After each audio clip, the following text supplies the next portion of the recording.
को लाइक करें और सब्सक्राइब करें, साथ ही बेल आइकन को प्रेस करें। बिस्मिल्लाहिर्रहमानिर्रहीम। अस्सलाम वालेकुम व्यूअर्स, आपको अपने चैनल लर्निंग विद उस्मान पर खुशामदीद कहता हूँ।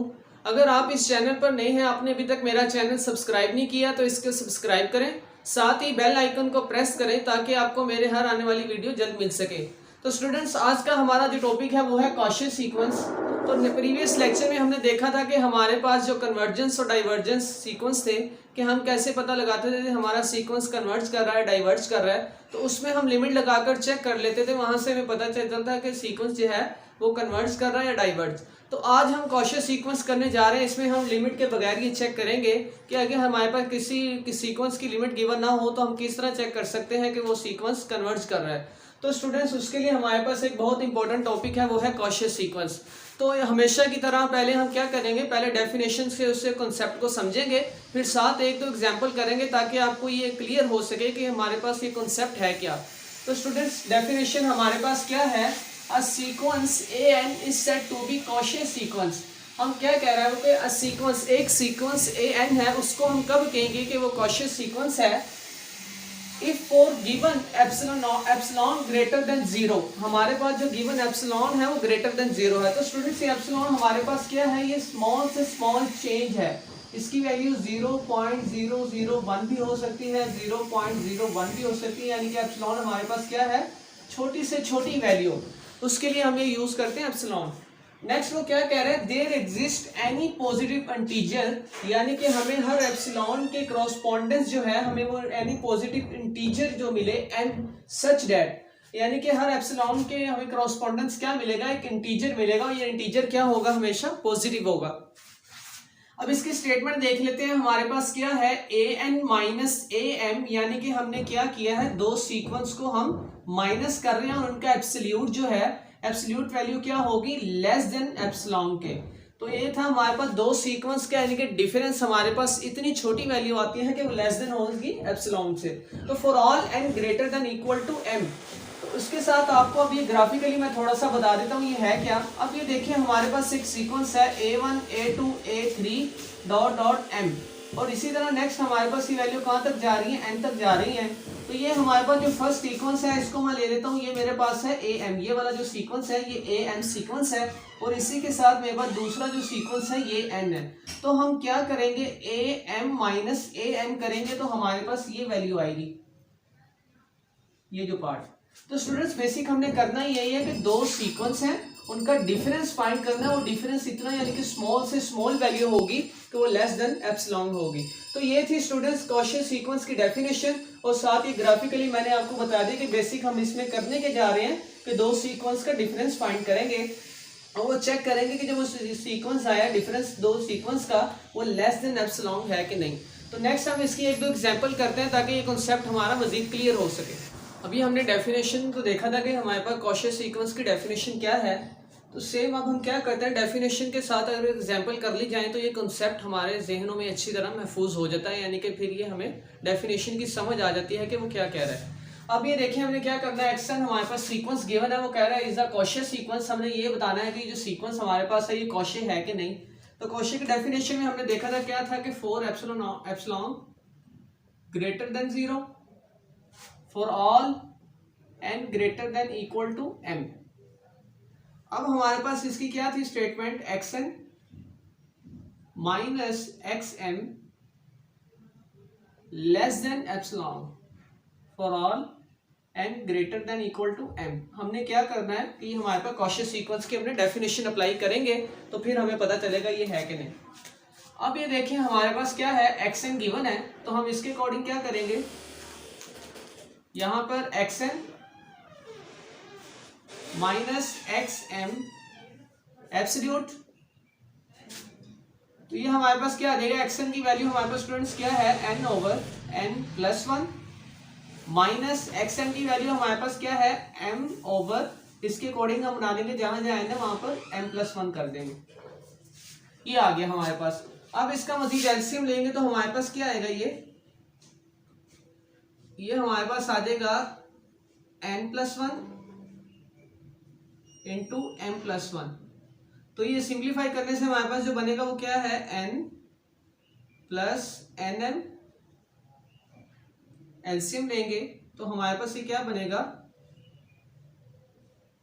n into M plus one minus m into N plus one. ये हमने क्या किया, इसका एलसीएम लिया है, ये आ गया। मजीद सिंप्लीफाई करेंगे तो हमारे पास ये क्या बनेगा, एन एम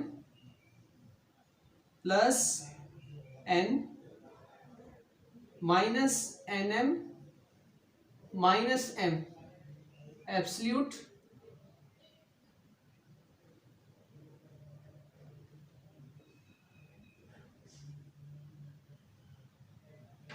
नीचे हमारे पास क्या है, n plus one into M plus one, ये कैंसिल हो गया। तो ये हमारे पास क्या बनेगा students, n minus M over n plus one into M plus one.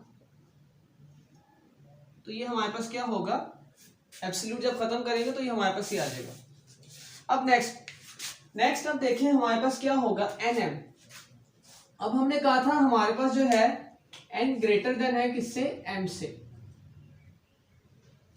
ठीक है। तो n ग्रेटर देन अगर m से है तो n जो है वो ग्रेटर होगा किससे, n माइनस m से भी। ये मैं आपको एक एग्जांपल के थ्रू समझाता हूं। मेरे पास क्या है 7, मैं कह रहा हूं ग्रेटर है 4 से, तो 7 ग्रेटर होगा किससे, 7 माइनस 4, यानी कि 7 ग्रेटर होगा किससे, 3 से। तो ये था स्टूडेंट्स। तो इसी तरह मैं फिर इसको लिख सकता हूं n माइनस m मेरे पास क्या है, लेस देन है किससे, n से। तो मैंने क्या लिख दिया, n माइनस m मैंने कहा लेस देन है मेरे पास किससे, n से। और इसी तरह स्टूडेंट्स मेरे पास क्या होगा, 1 ओवर n प्लस 1, ये लेस देन होगा किससे, 1 ओवर n से। तो मैं क्या कर रहा हूं, बेसिक 1 ओवर n प्लस 1 की जगह, यानी कि इसको मैं ऐसे भी तो लिख सकता हूं n minus m multiply 1 over n plus 1 multiply 1 over m plus 1। तो मैं बेसिक क्या कह रहा हूं, 1 ओवर n प्लस 1 मेरे पास लेस देन है किससे, 1 ओवर n से। तो यहां भी क्या आ जाएगा n। तो same as it is 1 over n plus 1 क्या होगा, लेस देन होगा किससे, m से, 1 ओवर m से। तो ये मैंने पुट कर दिया। तो इसी तरह n से m क्या हो जाएगा, कैंसिल। तो मेरे पास क्या आ जाएगा, लेस देन 1 ओवर m।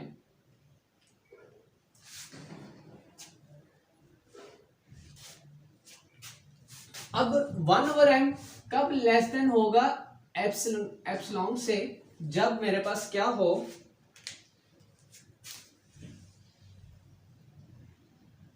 जब मेरे पास m जो है वो ग्रेटर हो किससे, 1 ओवर एप्सिलॉन से। यानी कि मेरे पास m जो है वो अगर ग्रेटर हो 1 ओवर एप्सिलॉन से, तो इसको अगर मैं रेसिप्रोकल करूं तो मेरे पास क्या हो जाएगा, 1 ओवर m, ये लेस देन होगा किससे, एप्सिलॉन से। तो यहां पर मेरे पास क्या आ जाएगा, xn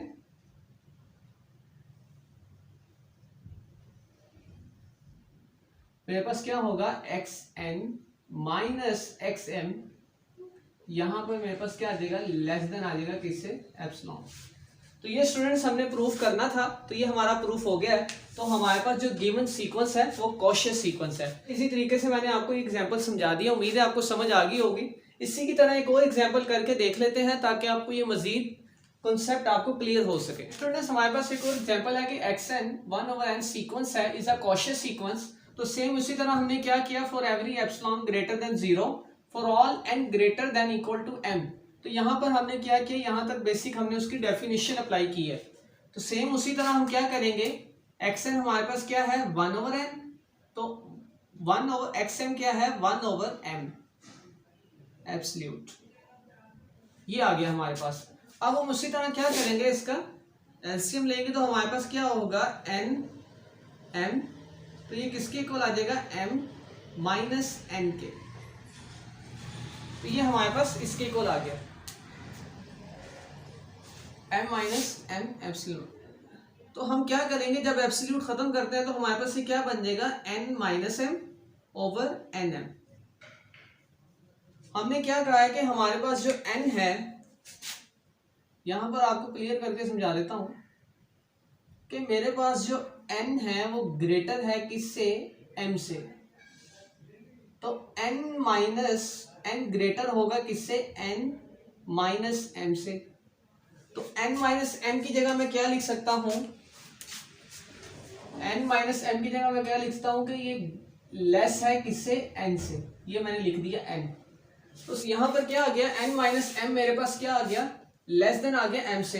तो नेक्स्ट हमारे पास क्या है,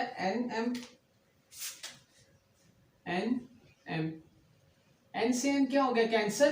तो ये हमारे पास क्या बचा, 1/m। तो same as it is 1/m को मैं कब कहूंगा, ये लेस देन एप्सिलॉन है। हम अगर हमारे पास क्या हो, m जो है वो ग्रेटर हो जाए किससे, m जो है वो ग्रेटर हो जाए 1/एप्सिलॉन से। तो यहां पर मैं कह सकता हूं कि अगर m ग्रेटर है तो यहाँ पर 1/m जब रेसिप्रोकल लूंगा तो मेरे पास लेस हो जाएगा एप्सिलॉन के। तो यहां से फिर हमारे पास क्या आएगा, xm minus xm less then होगा किससे, एप्सिलॉन से। तो ये 1/n जो हमारे पास सीक्वेंस गिवन है ये भी कॉशी सीक्वेंस है। तो स्टूडेंट्स ये तो हमने डेफिनेशन को देखा, डेफिनेशन के साथ हमने इसकी 2 एग्जांपल कर ली हैं ताकि ये कॉन्सेप्ट आपको मजीद आसानी से समझ आ जाए। तो हमारे पास एक छोटा सा रिजल्ट है, वो क्या है, every Cauchy sequence is convergent sequence. Her Cauchy sequence को हम कन्वर्जेंट सीक्वेंस कहते हैं, ये रियल एनालिसिस में है। और इसी तरह हर कन्वर्जेंट सीक्वेंस हमारे पास क्या होगा, कॉशी सीक्वेंस। तो स्टूडेंट्स हम रियल एनालिसिस की बात कर रहे हैं, रियल एनालिसिस में इसका कन्वर्स होल्ड करता है। तो इसी के साथ मुझे इजाज़त दीजिए, अस्सलाम वालेकुम।